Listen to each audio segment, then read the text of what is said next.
Selamat datang di channel Danu Project. Kali ini saya akan mereview film tentang Perang Dunia Pertama yaitu 1917 yang diproduksi tahun 2019 dan disutradarai oleh Sam Mendes. Film ini menceritakan misi heroik dua orang prajurit muda dari Inggris, Scofield dan Tom Blake, di Perang Dunia Pertama. Mereka diminta untuk menyampaikan pesan kepada pasukan lainnya dan mencegah gugurnya nyawa ribuan tentara. Film ini berawal dari kabar mundurnya tentara Jerman dari sektor front barat di utara Prancis. Namun dalam pengamatan di udara, ternyata tentara pasukan Jerman tidak mundur. Mereka membuat jebakan dan siap untuk menghabisi prajurit Inggris yang akan masuk ke wilayah tersebut. Mengetahui hal tersebut, pasukan Inggris berusaha untuk memberitahu tentara di Batalion 2 untuk membatalkan serangan di wilayah front barat di utara Prancis. Sayangnya, saluran telepon dan berbagai macam komunikasi terputus, hingga sang jenderal pun mengutus dua prajurit pilihannya untuk menyampaikan berita tersebut. Untuk itu, mari kita simak reviewnya.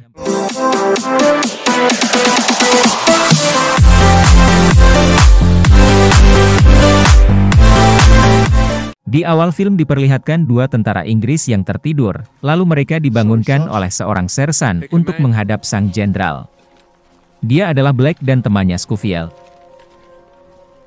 Mereka berdua bergegas menghadap sang jenderal untuk menerima misi yang akan diberikan. Jenderal Erin Moore memilih Tom Blake karena keahliannya dalam membaca peta.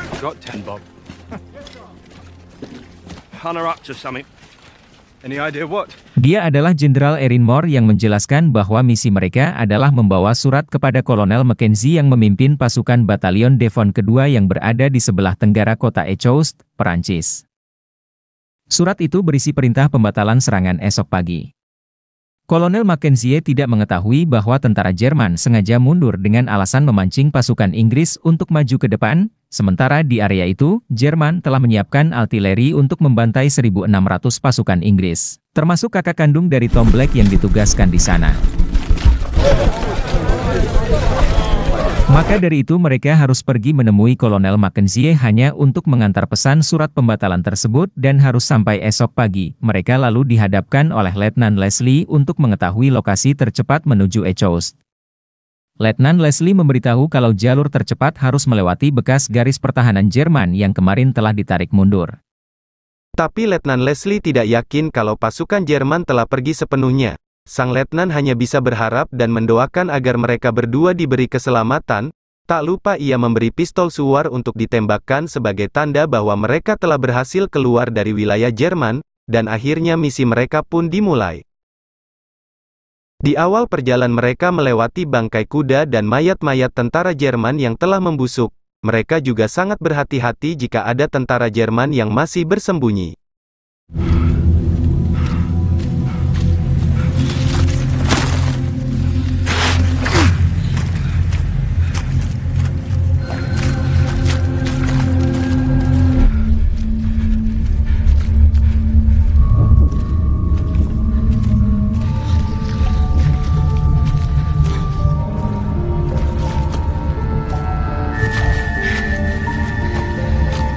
Singkat cerita, akhirnya mereka sampai di sebuah parit pertahanan Jerman, lalu mereka menemukan bara api yang masih berasap yang artinya pasukan Jerman belum lama pergi meninggalkan parit.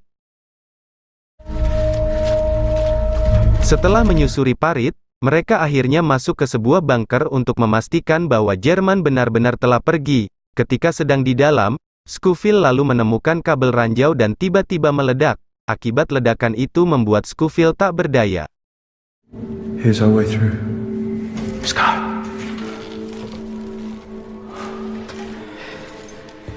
What's in the other boxes? No. Scott. Scott. Scott. You keep hold of me. We need to keep moving. Come on. Don't let go. Sesampainya di luar terlihat banyak persenjataan Jerman yang sudah tak terpakai. Scofield langsung membersihkan mata dan wajahnya dengan persediaan air yang mereka bawa. Sebelum melanjutkan perjalanan, Tom Blake menembakkan pistol suar yang menandakan bahwa mereka telah berhasil melewati wilayah Jerman. The coast is directly southeast.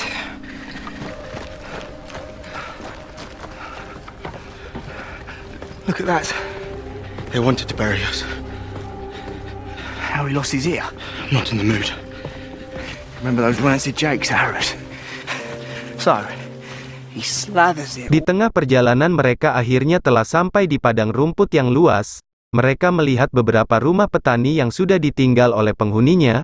Mereka lalu menyusuri setiap rumah dan berharap menemukan makanan di sana. They chopped them all down. Green Anns, Montmorency's, Sweet Ones, Sal.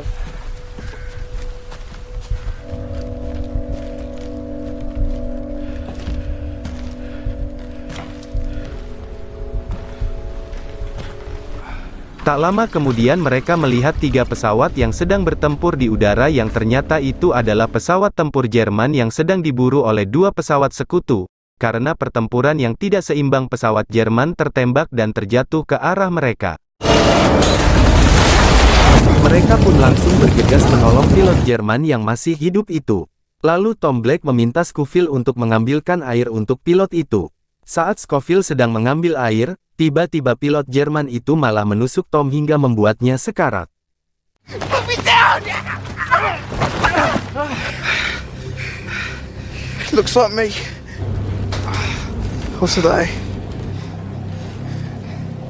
Di dalam kondisi yang telah sekarat, Tom mengatakan permintaan terakhirnya pada Scofield agar Scofield tetap melanjutkan misi ini dan menyelamatkan kakaknya yang ada di batalion kedua.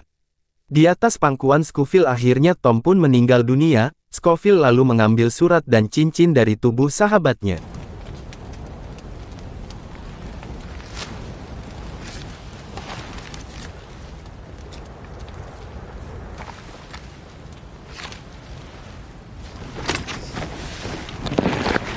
Saat akan memindahkan jasad Tom, tiba-tiba datanglah beberapa prajurit Inggris dan membantu Scofield memindahkan jasad Tom ke rerumputan. Setelah itu juga, muncullah Kapten Smith yang meminta Scofield untuk tidak meratapi kepergian sahabatnya itu karena tidak ada gunanya. Mengetahui misi Scofield sangat penting, akhirnya Kapten Smith memberikan tumpangan menuju kota yang bersebelahan dengan Echoes. How did you get here, sir? Cross no man's land. I'm sorry about your friend. On in you get. Hold on. Boy, carry on with it. You go fag. Sewaktu perjalanan tiba-tiba truk yang mereka tumpangi terjebak ke dalam lubang dan membuatnya terhenti. Scofield lalu meminta semua orang untuk turun untuk membantunya mendorong. Alhasil truk pun bisa kembali lagi berjalan.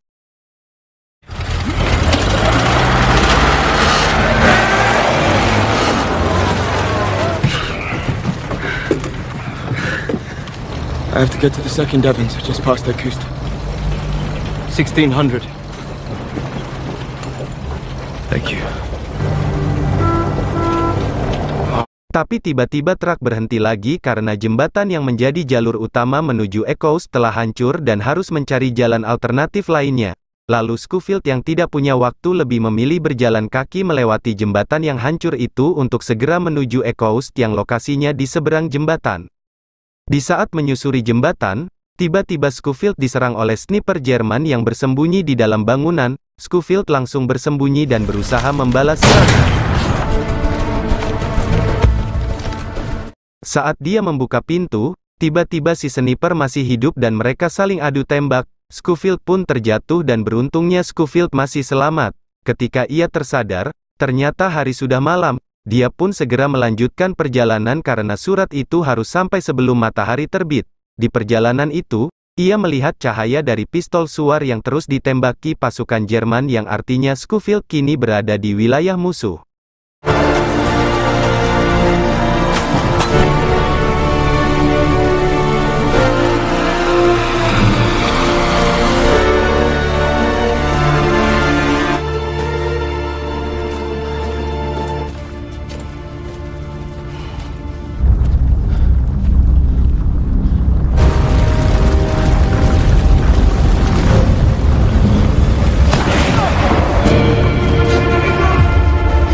Sampai akhirnya Scofield menemukan tempat persembunyian yang cukup aman yang ternyata di dalam ada seorang wanita Perancis yang membawa seorang bayi. Ternyata Scofield telah sampai di kota Echoes dan tinggal selangkah lagi menuju wilayah tenggara Echoes. Schofield lalu menanyakan arah jalan menuju ke tenggara untuk menemukan batalion Devon kedua, lalu wanita Prancis itu memberitahu jalan tercepat menuju ke sana.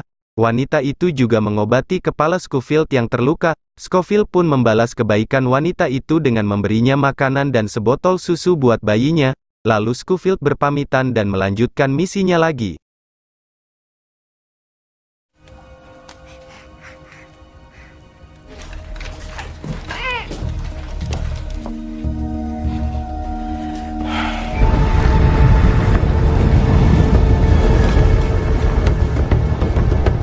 Belum lama berjalan lagi-lagi Schofield berpapasan dengan prajurit Jerman.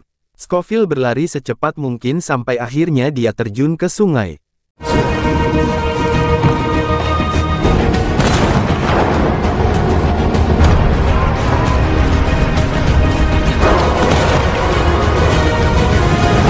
Karena arus sungai yang begitu deras membuat Schofield terbawa begitu jauh hingga akhirnya Schofield berhasil selamat dari kejaran musuh dan tak terasa langit mulai cerah yang menandakan matahari telah terbit.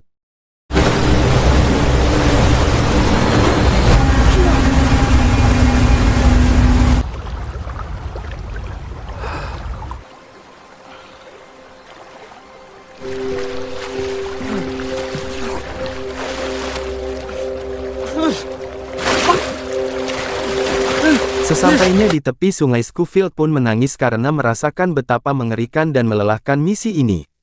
Tak lama kemudian, Schofield mendengar nyanyian. Ia pun mencari sumber suara. Beruntungnya Schofield bertemu dengan kumpulan pasukan Inggris yang saat itu sedang mendengarkan nyanyian perjuangan.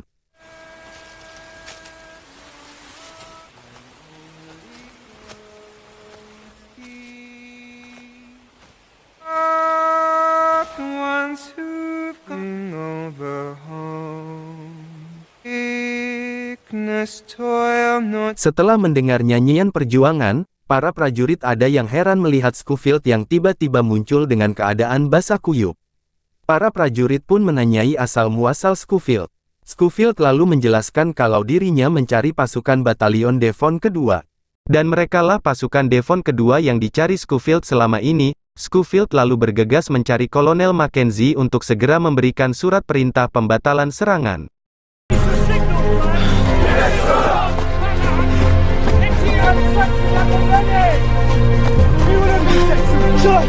Mackenzie! Where is Mackenzie?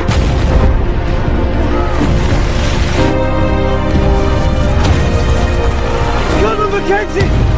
Karena parit yang dilaluinya penuh dengan prajurit yang akan menghambat perjalanan, Schofield lalu mengambil jalan lain dengan naik ke atas dan melewati medan peperangan.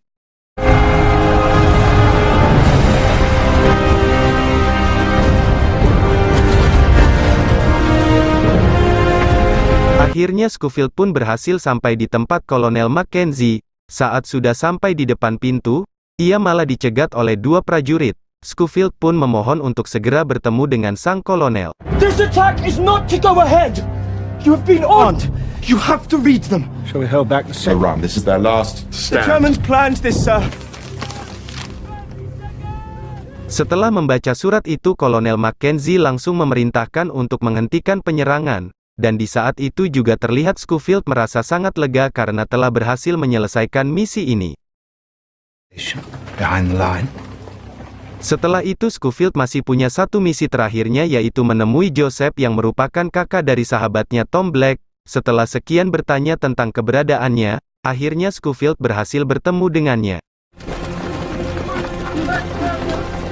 Schofield lalu menemui kakak dari Tom Black dan berkata kalau adiknya telah tiada dalam mengemban tugas bersamanya.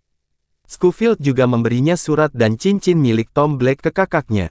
Mendengar hal itu, Joseph hanya terdiam dan berterima kasih ke Schofield karena telah bersedia menemani hingga akhir hayatnya.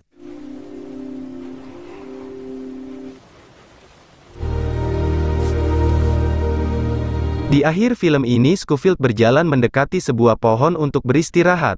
Di sana ia melepas lelahnya dan merasa sangat lega karena telah menyelesaikan semua misinya.